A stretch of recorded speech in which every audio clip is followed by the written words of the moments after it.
Sahana Bhavatu Sahano Bhunaktu Saha Viryam Karavavahai Tejasvinavaditam Astu Ma Vidvishavahai. Om Shanti Shanti Shanti. May that one nourish us, may that one protect us. May we work together in our studies with great energy and vigor. May our studies be illumined. May we not unnecessarily cavil with each other. Peace, peace, peace be unto all.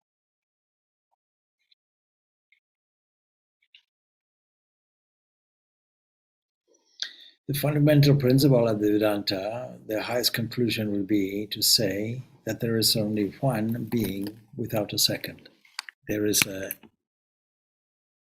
of existence that we can seek and lead up to that. For example, we know that there is really only one energy. Well, we know it in theory anyway. Our science tells us. And so this is following a general rule that the broadest generalization and the more subtle and causal the object of our investigation, the more truthful it is, the more near a fundamental of the universe is there. So it suggests that there's only one energy, a potential energy, from which everything else comes. If we want to consider matter, then we have to take the most fundamental matter, namely the hydrogen atom, and say from that comes everything. Hydrogen and helium. These are the two actors on the universal stage, with falling as the plot. We call it gravity. And so generalization has a great use. When we generalize the whole thing, energy, matter, and everything, back to one source, we have a word for it. We call it Brahman. From a root, Brah, the thing that seems to expand infinitely, with no borders, something that is undivided, unchanging, infinite. But the disadvantage of such a thing is that it is conceptually difficult. We can't imagine anything that has no space in it or time. We can't imagine that there are any or no borders anywhere. If you travel throughout Europe, you can't imagine that there's no customs. Or you travel to a country where a visa is required, you can't imagine that nobody will check. If we take away all the borders and all the spatial concepts, even if we close our eyes and empty out the mind, so to speak, we'll end up falling asleep, and the true non-duality may come about, where there's absolutely no space and no objects. We call this a deep sleep. We can rephrase it nicely and say, sitting on the Lord's lap, or if we prefer, sitting on the Divine Mother's lap, resting on her bosom. We call this deep sleep. It's handy to rephrase these things because it brings the abstract concepts into our frame of reference. And so we need the instrumentality of time and space to conceive of the most basic things.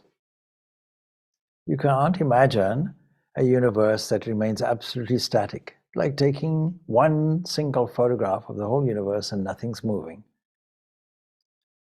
Well, we wouldn't relate to such a thing. We would think that it is dead. So everywhere we look, we find movement. And movement requires energy.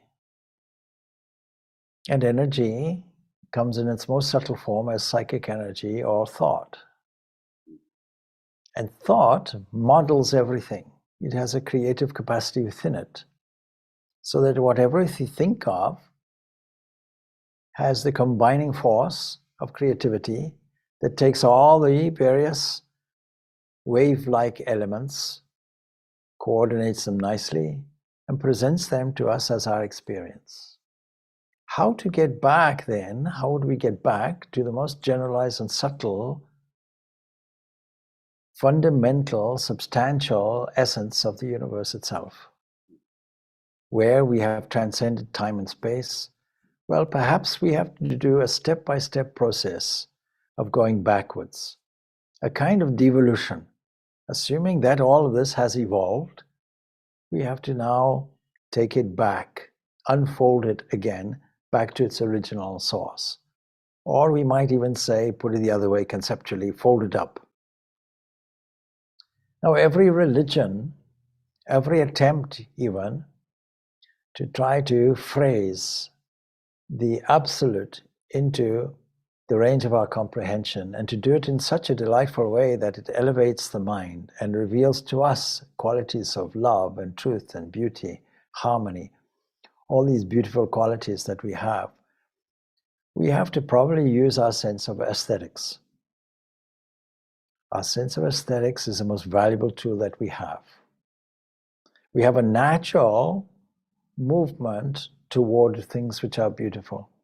We hang pictures in our houses of things which we feel are beautiful, and yet they are representations of something else. If you have a picture of flowers in your house, well, these are just a second-hand version of what is out in the garden.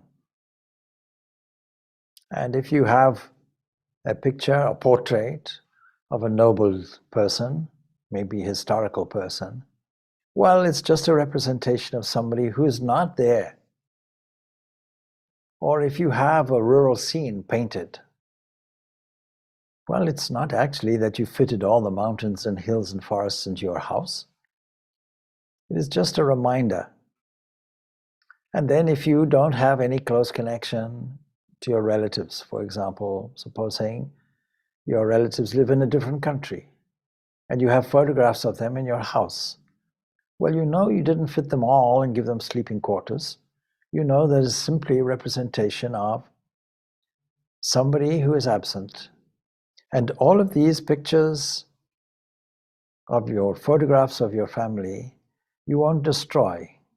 The famous example of Swami Vivekananda in the royal court, and the Prime Minister challenges him, you see, yes, but I don't believe in all these images and what have you. I'm paraphrasing a little bit. And Swami Vivekananda points to a portrait of the Maharaj and he says, well, would you take that down and trample on it? You know, after all, it's only canvas. Oh, I couldn't possibly do that. Why can't we possibly do that? Because the picture, the portrait, so strongly symbolizes what it represents that it's almost the same. Now, when we are able to make substitutes or images, if you will, or representational scenes, it puts the abstract within our range and at the same time taps into manifested qualities that the absolute portrays in the relative world. Of course, there are two things being described, the absolute and the relative. Is there then an absolute Brahman and a relative Brahman separate from each other? No, not at all. As seen through the structure, the edifice of time and space, causation and function, things look split up. And the thing that splits it up is the mind. And we're currently looking through the mind. When we look at the stars through a telescope, we see the stars. And then we can look at the telescope itself that represents the mind. But real freedom is we can look through it, we can look at it, and we can also look away from it. All three alternatives are presented to us. So we have the freedom because we are not the telescope, we are not the fragmenting instrument. And yet we see all these fragments, we can't really get away from it. We may as well use them. It's a pleasure to look through a telescope at the stars. Many people have never seen even the moon close up. If you take a pair of binoculars or some rudimentary telescope even, and look at a full moon, you'll be amazed. It's as if you were right inside a crater. This is an experience that many people haven't had. They live in the world but know nothing about it. So our curiosity lends itself towards acquiring knowledge, but our aesthetic sense lends us much more to this inner feeling of beauty, and we have to relate it to the highest principle in its relative form. And so we label our personal God with qualities of beneficence, of beauty, of radiance, of goodness, of love, of harmony, of peace. He's a life giver. In fact, all the qualities we give the sun, we give to a personal God. So when we come to meditation, meditation requires us to do two things, either impersonal kind of meditation, but even then we have to make an image. We can start off maybe by imagining something that seems to be infinite, a symbol of infinity. Let us say the sky or the ocean. But in Bhakti Yoga, the personal type of meditation is really practicing the presence of a personal God who is here and who is now and who is love in Joe Goldsmith's terminology. And we now intimately imagine, so that your meditation might reconstruct, say in the heart, a body, physical, human body, but elevated to divine status by virtue of the body shining with the quality of love, let us say, or radiating with light. And systematically, we follow what is a prescription held in the Bhagavatam, which describes, in this case, Krishna. We'll start off, let's say, with the feet and see how the toes are displayed like lotus petals. And then we gradually go up from there and we clothe this King of Kings, this Raja in royal clothing, silk clothing with crown and so on. We can get some semblance of it for those people who watched the coronation of King Charles III. And I think many, many people watched it, fascinated by the antiquity of the ritual and the intimacy and intricacy, I should say, of the ritual. And seeing the magnificence of the clothing and the jewels and what have you. A kind of drama being played. There was one humorist who was interviewed. How did he feel about it all? He said, I couldn't stop laughing. All these people in costume. It was like a drama.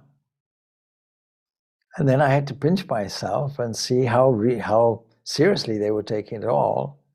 And then I decided, well, maybe I should take it a little bit more seriously and get past the superficials.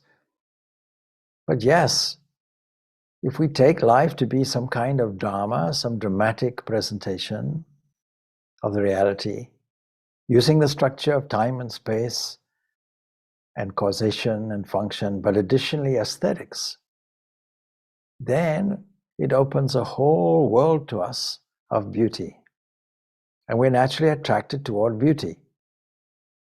There are people who spend a fortune going to see beautiful sunrises and sunsets throughout the world.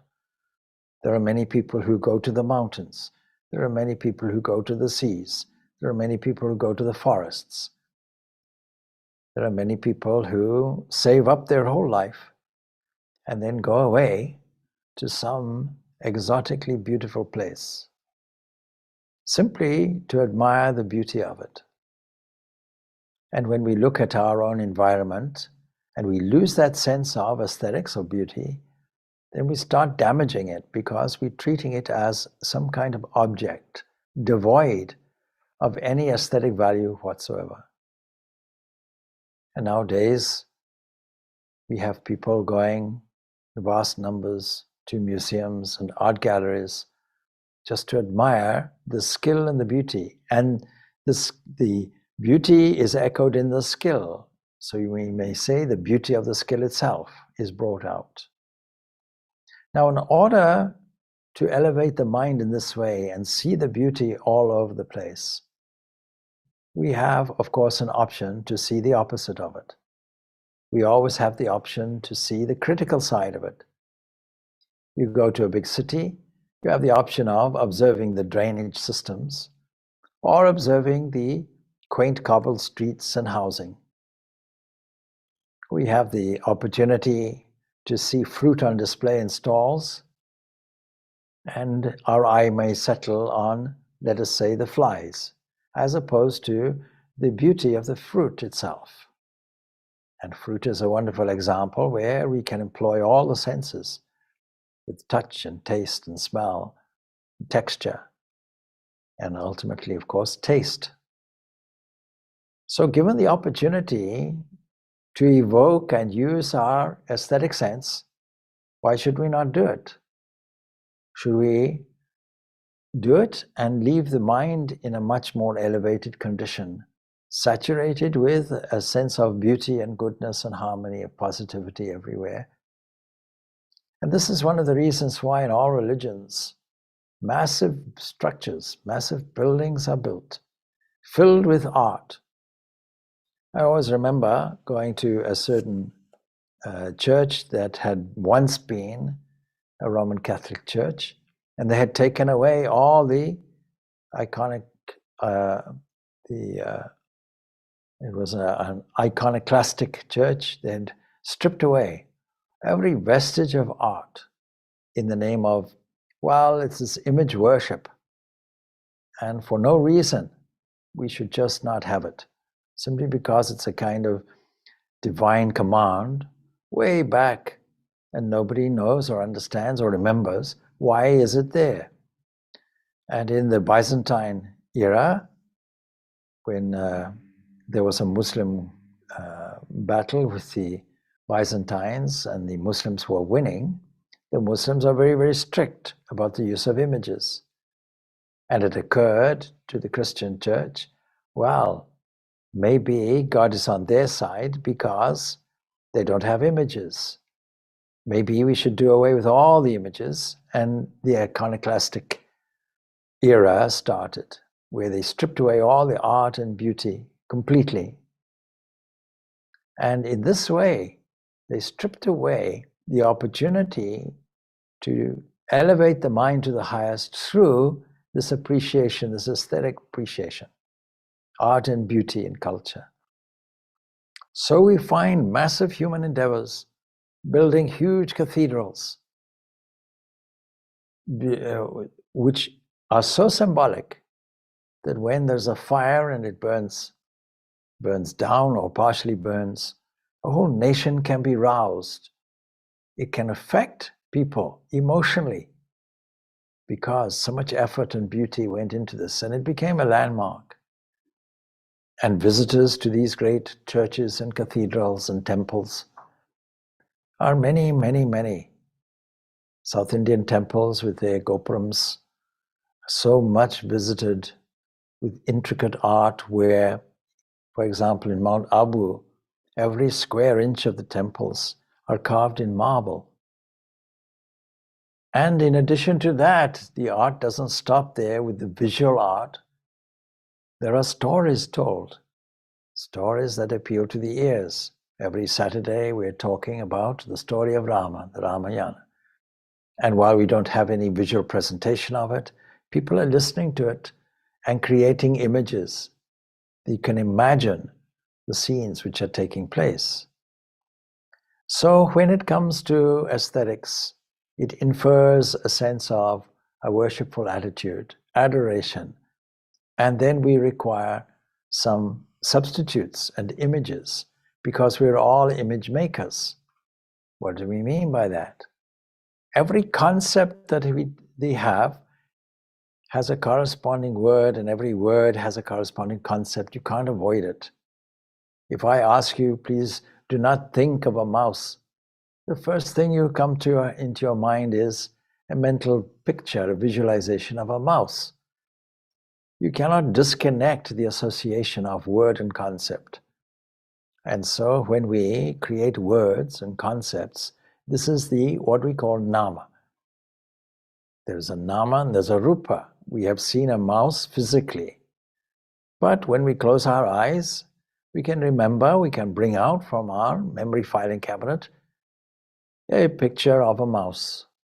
Now, if we just leave it as a mouse without inserting some element of appreciation and beauty and so on, supposing we are afraid of mice, then we have to bring out a better study of it, seeing that they are actually beautiful creatures and children even collect them as pets. So there has to be some feeling that is attached to our concepts. If there's no feeling, then the concept is just a blank, unmoving representation that has come and goes quickly.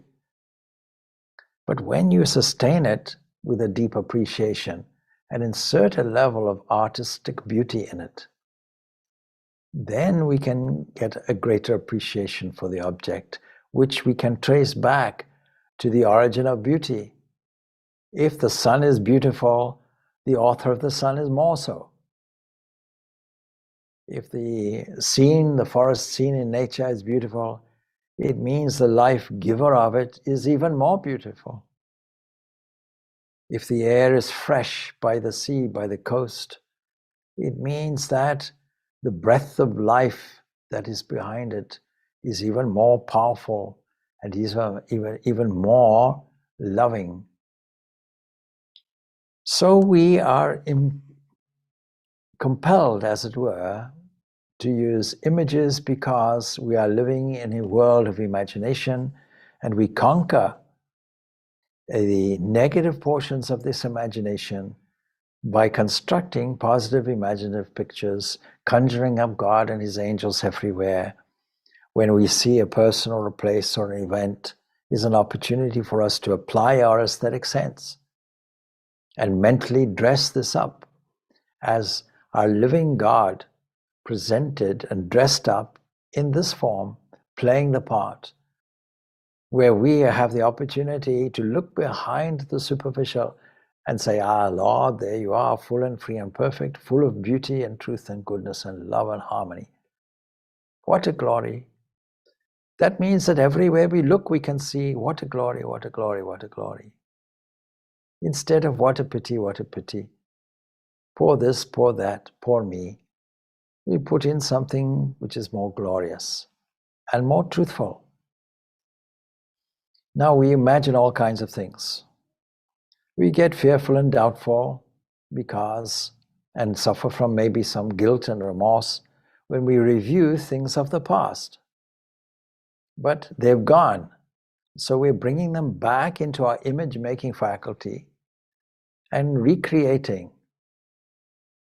And our emotional reaction will be surely to do with that. Similarly, we can recall glorious scenes. We can recall moments in our own personal history where we were able to have an experience where the whole spirit, the heart, was moved upward. There was a sense of rapture by virtue of what we saw, or what we felt, or what we heard. A piece of music, for example, can evoke emotions extremely quickly because we have a sensitive mechanism that is tied to the emotional level in our memory. We can use that. We can sit and recall a beautiful, cheerful memory. We can bring it up in glorious technicolor.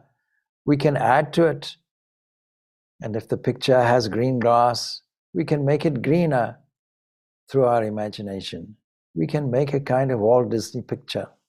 And this will be an important part of concentration in the personal aspect of meditation.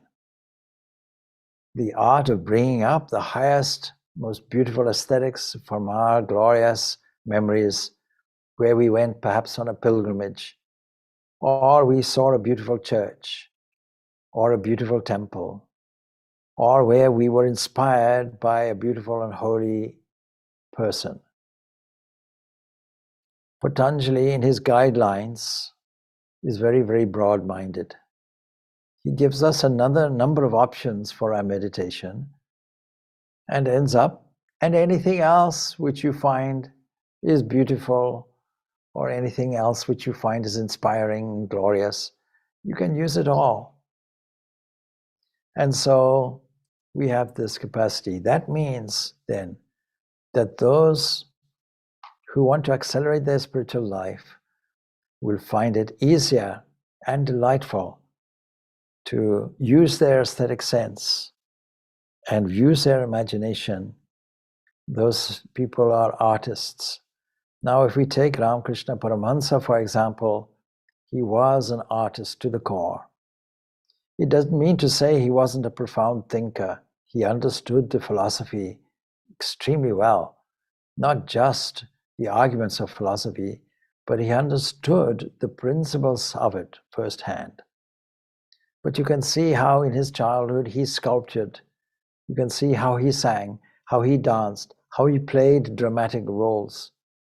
You can see how he was able to be a good storyteller. You could see how he immersed himself in the beauty of music and how his heart was moved. All of these things indicate to us that we need to mobilize our image making, our imagination faculty in spiritual life, and to conceive of the highest in our own way, using this great, great sense of beauty that we inherently have.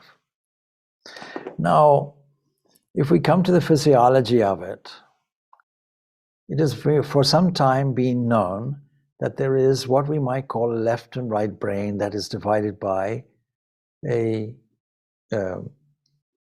corpus callosum, a kind of tissue that runs through the center of the brain. And it was formerly thought that this left and right brain are divided, and this corpus callosum has the capacity and has the function to enhance communication between left and right.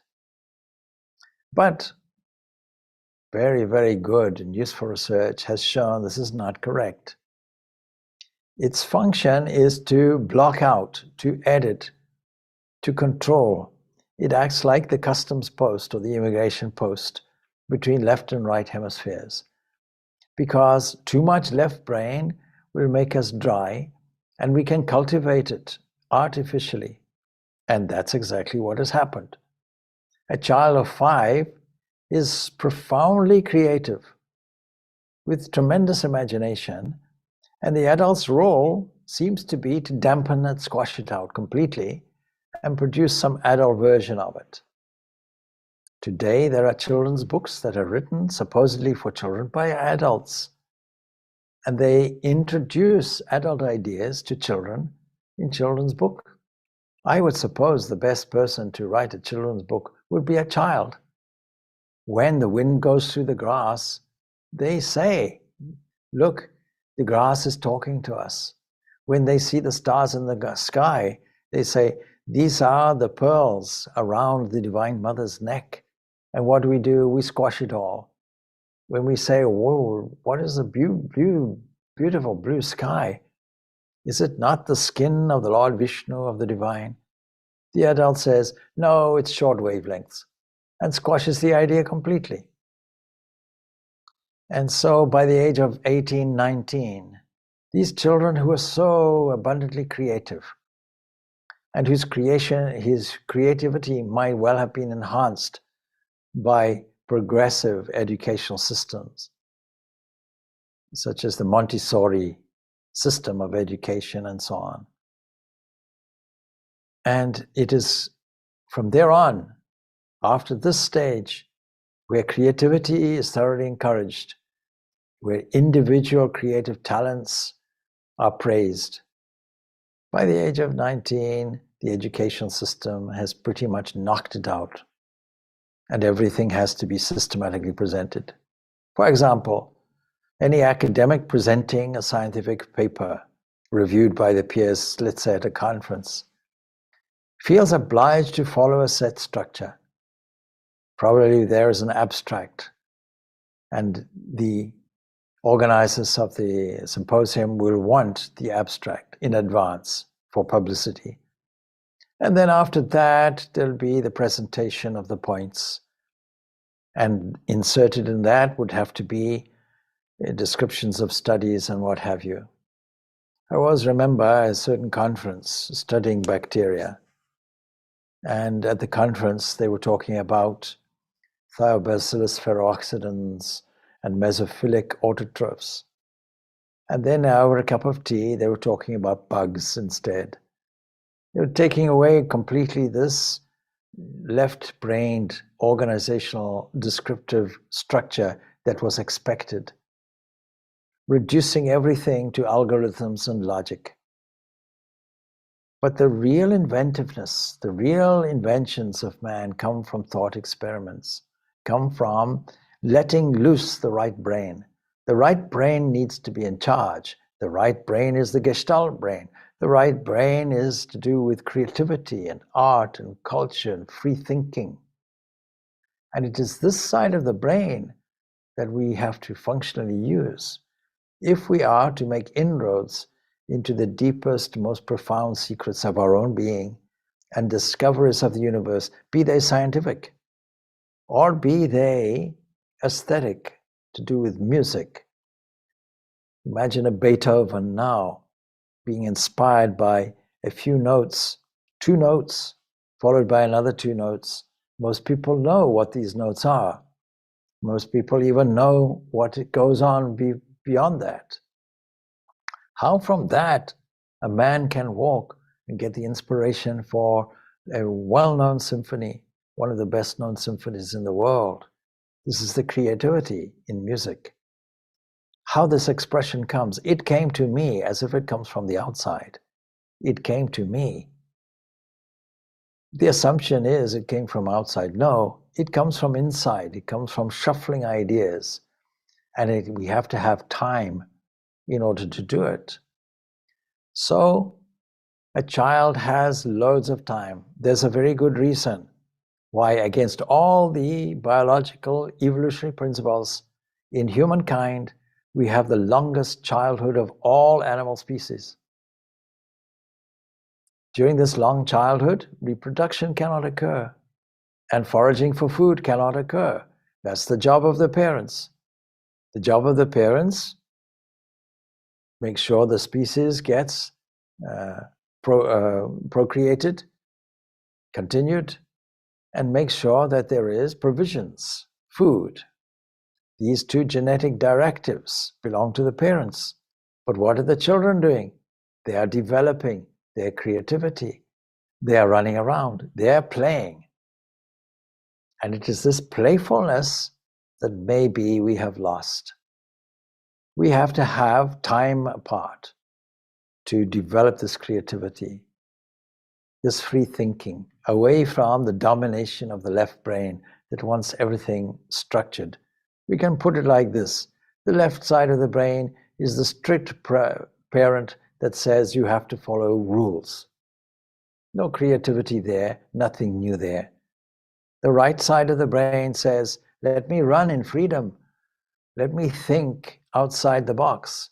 Let me stimulate new ideas. Let me look at things from a new direction. And let me enjoy the spiritual quality of accessing through art and beauty and culture the highest beauty and the artist of the entire universe itself. And so we have to use all of these and relearn possibly all the freedom that we had that accesses our creativity. What did Ramakrishna in his youth do? He played. He had lots of time by himself to think creatively and to enjoy the environment around. And that stimulated something within him. It gave a kind of seed that grew. And you see all the parts of a flower. If you take away any one of these parts, then you're taking some component parts of the flower and it doesn't affect its growth at all.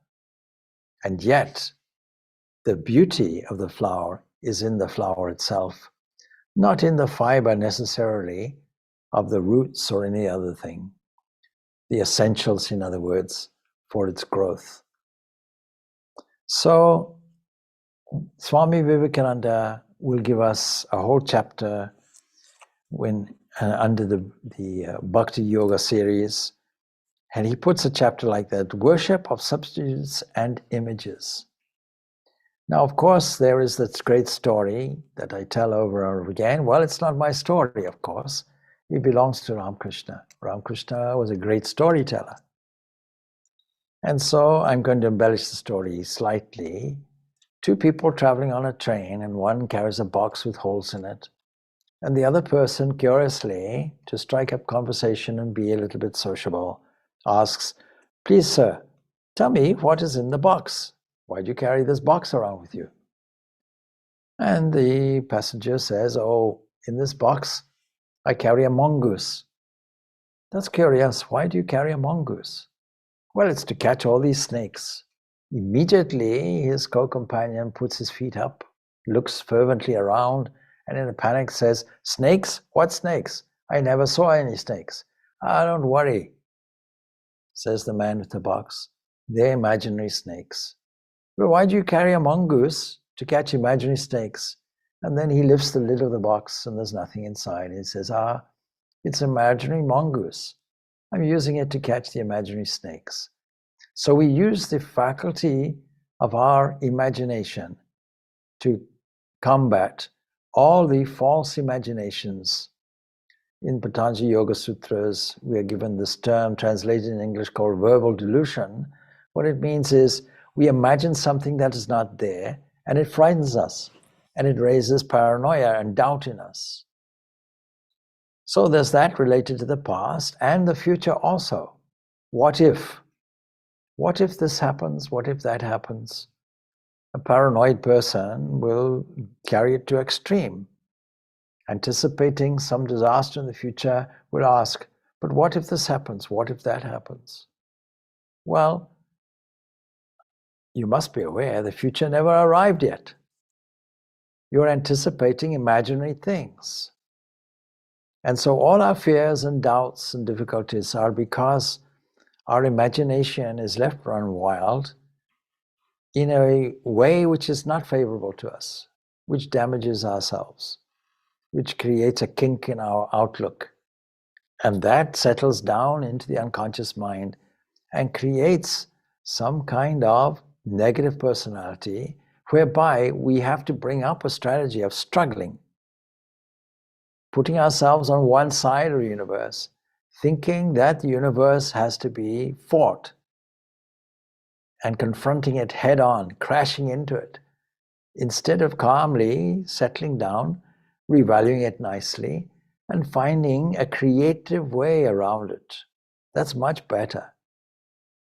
You crash into something, you'll hurt your head, you'll get a headache. Try it with a thorn bush.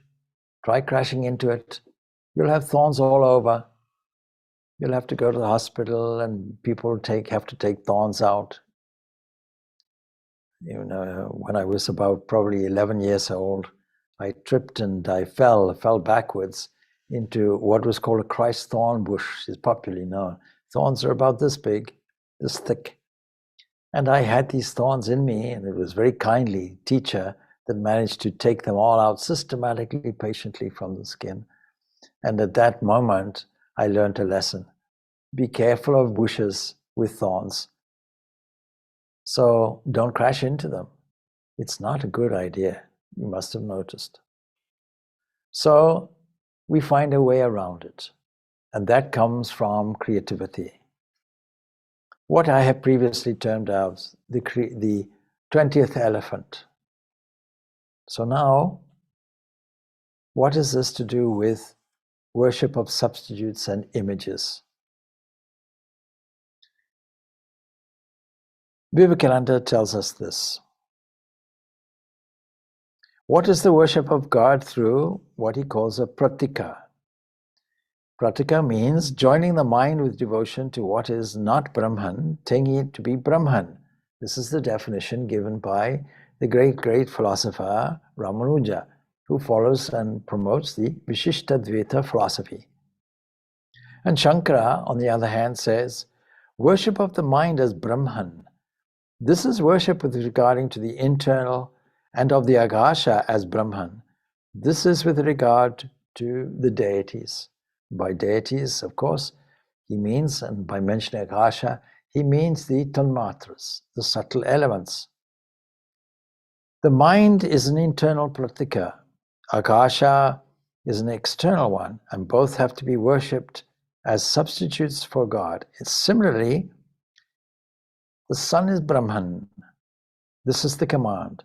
He who worships name as Brahman, in all such passages a doubt arises as to the worship of pratikas, substitutes. Now, the word pratika actually literally means going towards. And worshipping a pratika means worshipping as substitute, something which is in one or more respects like Brahman, but is not Brahman, because we can't imagine the absolute. So along with the pratikas mentioned in the perennial scriptures called Shruti, there are various others to be found in the other scriptures, minority scriptures within Hinduism called Puranas and Tantras and so on. And in this kind of pratika, the worship may be included all the various forms of Pitri worship, that is ancestor worship, and Deva worship or deity worship. Now, God is described here as Ishwara, and worshipping Ishwara and Him alone is really called worship or bhakti yoga. And the worship of anything else, whether it is a minor deity or a saint or an ancestor or any other being, cannot be called bhakti. The various kinds of worship of the various devas are all included in ritualistic karma, which gives to the worshipper only a particular result in the form of some celestial enjoyment. I need to clarify this. Supposing I have a traditional type of prayer given to God, then I'm thinking that God is a storeman, is a supply agent. Well, this is really taking God in a demoted way. It is taking God as some human element, well, that's the image of it, who is able to supply all my needs because his storehouse is infinite. But what it really means is that we are worshipping his manifested graces in the form of elements of the universe. So, one thing, therefore, he says, has to be carefully borne in mind. If, as it may happen in some cases, the highly philosophic idea, the Supreme Brahman, is dragged down by this pratika worship to the level of the pratika, and the pratika itself is taken to be the Atman of the worshipper, his Antiyaraman, his internal, the internal controller, then the worshipper becomes entirely misled. For no pratika can really be the Atman of the worshipper.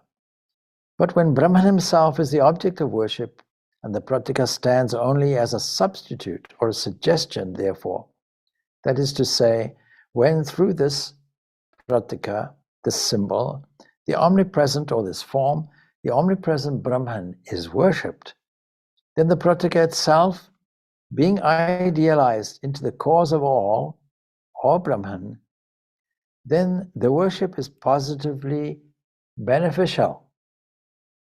In fact, he says, nay, it is absolutely necessary for all mankind until they have got beyond the primary or preparatory stage of the mind with regard to worship.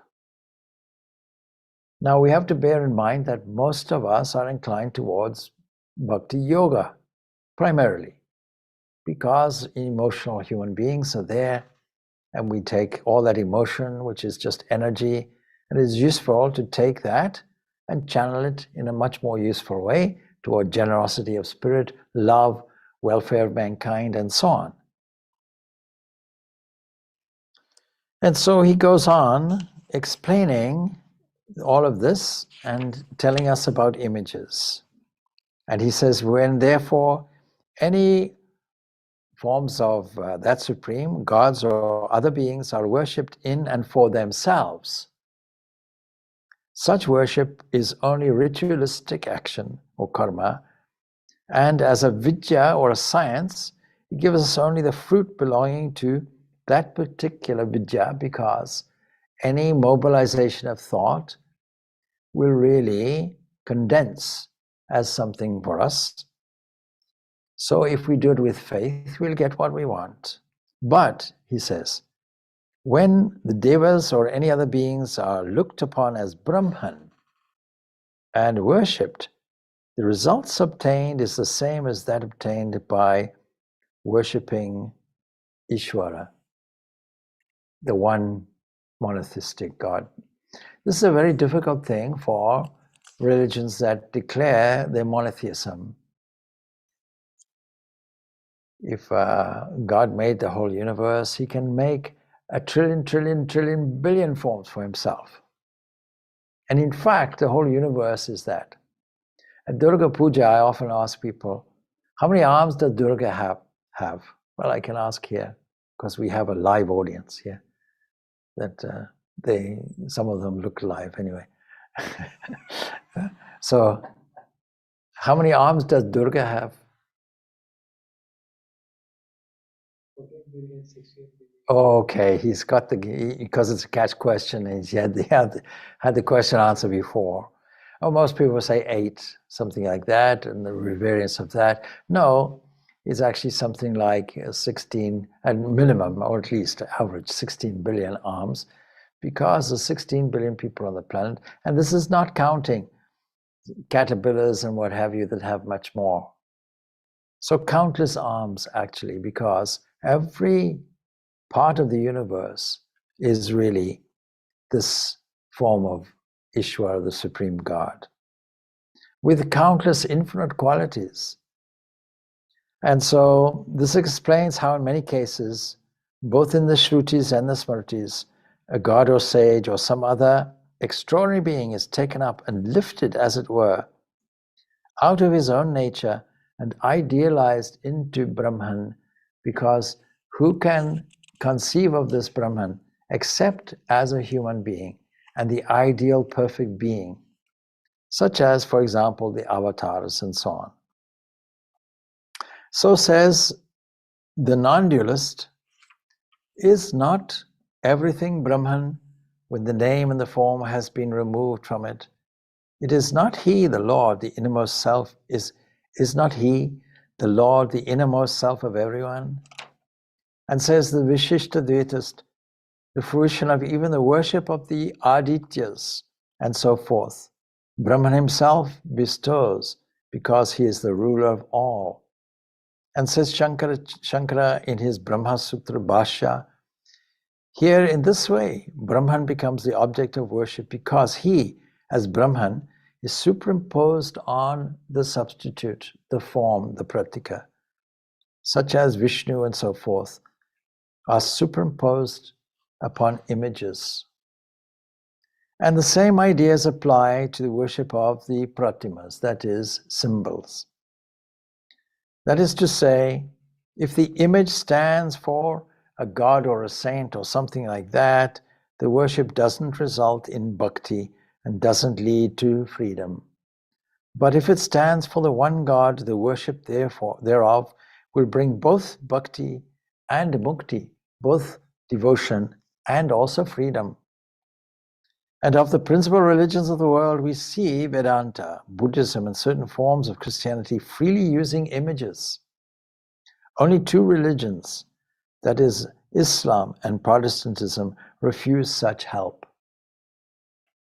So that is why you'll see the withdrawal of this iconoclastic idea, banning all the icons. And in the Eastern Orthodox churches, the icon is more than just a painting, more than just an image. It is a living embodiment of what it represents. And these beautiful icons are there. Of course, so as not to be graven, they are paintings. Yet he says the Muslims use the graves of their saints and martyrs almost in the place of images, and the Protestants, in rejecting all concrete helps to religion, are drifting away ever every year further and further from spirituality, till at present there is scarcely any difference between the advanced Protestants and the followers of Auguste Comte or the agnostics who preach ethics alone. Again, in Christianity and Islam, whatever exists of image worship is made to fall under that category, in which the pratika or the pratima is worshipped in itself, but not as a help to the vision of God. No, we don't worship idols, says the Christian. But you see, if the image represents or really is a manifestation, seen to be a manifestation of the divine, then it's different. We see this particularly in Christianity, in mother worship or the worship of Mary. He says, therefore, it is at best only of the nature of ritualistic karma and cannot produce either bhakti or mukti if you take it as an entity in itself. And in this form of image worship, the allegiance of the soul is given to other things than Ishvara, such as wealth, or such as whatever you want from this. And therefore, such use of images or graves or temples or tombs is real idolatry. It is in itself neither sinful nor wicked. It's just a rite, a karma, and worshippers must and will get the fruit thereof. So it's not a big deal. But in any event, it is the product of an imagination. And the greater the imagination, the more we get the fruit of bhakti, the more it mobilizes the heart. And after all, isn't that what bhakti is supposed to do? To use every manner and means to mobilize the emotions. Art itself does it. Even secular art does it. A piece of music, a painting can move the heart. And some piece of art moves the puzzling section of the mind to wonder what the heck it's all about, various shapes and forms and so on. A man throws paint on a canvas and it sells for €1 million. Mm-hmm. And signs it nicely, and it becomes a wonderful piece of art, so-called. So, but real art, be it music or painting or a drama or any other form or poetry, is that form where the heart goes in, where there's an emotional investment, where there's a matching movement that is an essential component of worship and mobilizes the imagination. And the real artist, because of that, shuffles around creative ideas so that from nowhere, seemingly, something original comes, a kind of inspiration, where the person unconsciously writes something, say an author, say in terms of poetry or in terms of song or songwriting, or in terms of sculpturing or painting, and somehow something takes over. Yes, the divine takes over, the divine grace flows. There becomes a flow, and it comes out either as music or either as storytelling. We know this very clearly, how Valmiki is inspired to see all the events of the Ramayana, how he has the vision of it all. And so let us try to mobilize the gestalt, the right side of the brain, and evoke the imagination that stimulates our inherent creativity, that opens up the road of possibilities to us, and opens up the heart, and opens up to a receptivity of divine grace to flow in. Om Shanti, Shanti, Shanti. Peace, peace, peace be unto all.